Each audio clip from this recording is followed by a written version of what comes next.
Report to the 5-star generals. Global situation update for November 1st is here. First piece of intelligence. China vetoes the proposal. Syria's militants trying to whitewash themselves. No way! At the UN Security Council, there was a motion to lift sanctions on Syria's Jilani faction. Even Russia had signaled it might support the move, but China cast a decisive veto, refusing to let that group be legitimized. Let's be clear, Jilani is no good guy. He used to be a member of Al-Qaeda, and the US once put a $10 million bounty on his head. Later, when Western countries tried to topple the Assad government, they started propping him up. The US and Europe now back him because they want a piece of the Syrian reconstruction pie and to squeeze Russia and Iran out of the Middle East. Russia's stance is more about protecting its military bases in Syria, but China doesn't play along with any of that. Beijing laid down 3 firm conditions: eliminate all anti-China militant groups inside Syria, especially the East Turkestan Islamic Movement ADM, and the student aid programs that secretly fund armed extremists. Form a unified government where extremist religious forces are barred from taking control. Right now, Jilani is still harboring militants, thinking he can clean his image by leaning on the US and Russia. But without China's approval, he can forget about it. There's just no way that's happening. Second piece of intelligence. Well, this one's a bit awkward. The Dutch far-right government that had previously seized Chinese assets just got wiped out.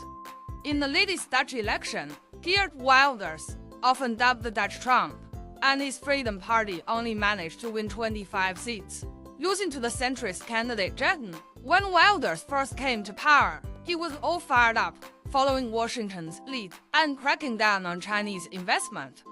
But now that China and the US have reached a trade truce, he's suddenly out of the game. Now Jetten has to clean up the mess. The Dutch government, having joined the US and EU in provoking China, is suddenly silent.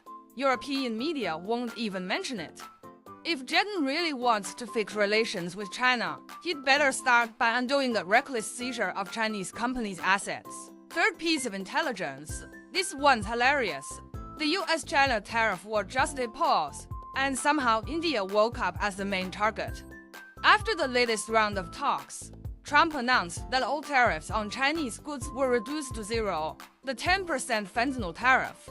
Gone the 24% special tariff, suspended for another year.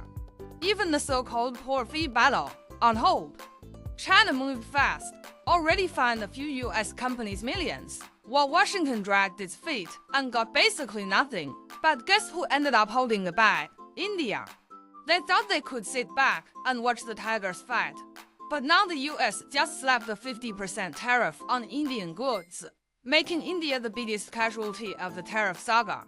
Modi's government probably never saw this coming. When the tide goes out, you really do see who's been swimming naked. Fourth piece of intelligence. India is at it again. This time, it's trying to resurrect 3 Rafale fighter jets that were reportedly shot down during the May air battle with Pakistan. The Indian Air Force has repainted and reassigned serial numbers to the downed aircraft, claiming they'll take part in the November joint exercises to prove the jets are still operational. The problem, one of them, BS-001, was photographed in wreckage form, the tail clearly showing the Rafale logo. Both France and India's opposition parties acknowledged the loss at the time.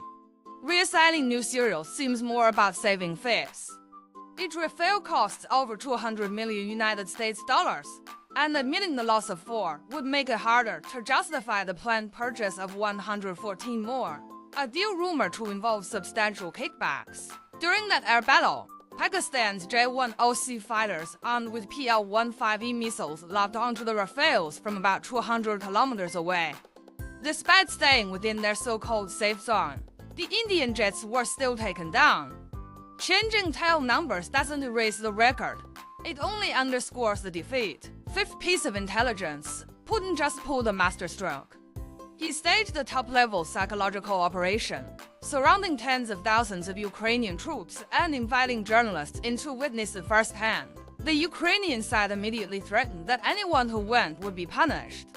Meanwhile, the Russian military had encircled Ukrainian forces around Pokrovsk and Kupiansk, Putin openly told reporters, "Come on in," and during the visits, Russian troops even paused their attacks so the journalists could see the situation clearly. Ukraine panicked. Their foreign ministry spokesman warned that anyone going to report would be breaking the law. It's clear what Putin is doing here: psychological warfare. If Ukraine really had the upper hand, why wouldn't they let journalists see it? Meanwhile, the US has already stepped back, and European aid is starting to strain. If reporters capture images of Ukrainian troops low on food and water, trapped in encirclement, Western countries might reconsider or reduce support. Right now, Ukraine is clearly nervous, and the fact that Russia can openly invite journalists shows that they're fully in control of the battlefield. In this round of the information war, Putin has clearly scored a win. Sixth piece of intelligence. Senate Takaichi made headlines again, this time at the APEC summit, and not in a good way. Her two recent moves left everyone scratching their heads. First, after taking a photo with South Korean President Yoon Suk-yeol, she suddenly turned toward the South Korean flag and bowed. People nearby were clearly caught off guard. Then, noticing Indonesian President Prabowo looking down at his documents, she pulled her chair over slowly to start a conversation, forcing him to put the papers aside and respond with a polite hands-together gesture. It's not hard to see why people were criticizing. Takaichi has rarely attended international summits before and is mostly known for making extreme statements within Japan's LDP. Diplomatic protocol isn't really her thing. What made it even more awkward? Japan's political scene is constantly changing, with prime ministers rotating faster than pages in a book, so foreign leaders often don't even know who's currently in office. Takaichi was clearly trying to make herself visible, but watching her behavior right now is almost like looking at Japan itself, a highly successful cultural export in its own quirky way.